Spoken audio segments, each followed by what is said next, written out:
伫咧台南有一场旧的救命募集活动，企业、学校、慈善团体拢来响应。一摆对3月28到30，要募集中国的旧鞋啊、旧衫，要送到非洲的昆阿，或者的囡仔有鞋挺好穿。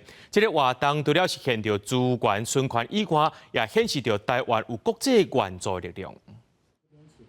一个搁一个袋啊，内底底毋是本色，是台积电募集来的461箱，拢总15000箱的中国鞋啊。这场优点是环保局联合旧鞋救命国际基督关怀协会合办的旧鞋救命活动，基北特别起鼓，要透过一个40公尺长的彩绘货柜，甲台湾人的爱心送去非洲肯亚，互迄边的囡仔有鞋啊、衫啊通穿。听到消息，有一个企业、学校、慈善团体小小响应。从一开始的医疗到最后发现他们会再次感染，所以才给他们鞋子穿，预防感染。然后最后发现说，哇，孩子没有基础教育、卫生教育，所以我们就开始做卫生教育。然后发现说，哇，感染源原来在家里面，所以帮家里铺设地板，让在偏远世界各地的不同的地方来继续使用。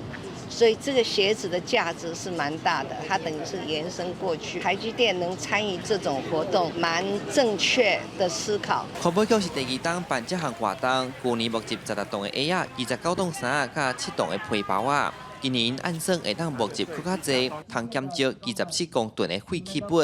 环保局嘛强调，要关鞋啊，就是会当甲这卡针头啊包起来的，唔通关铅团。因为非洲迄边有一种号做沙家皂，这点土内会寄生伫咧人的皮肤顶头，希望透过这个活动，互生活困难的囡仔唔免受害。那这个沙藻呢，寄生在我们的脚，它会吸你的血。 然后呢，会在脚底呢产卵，所以这样子呢，可能最严重的呢，可能会让这个小朋友致命。哦，所以为什么呢？就救血可以救命的意义在这里。这唔单单是爱心募集，更加是实现资源循环加国际救援的行动。活动连续3天，市府嘛呼吁乡亲会当摕厝内也个会使用的旧鞋旧衫，互后一个人好好保守来用。记者出台南采访报道。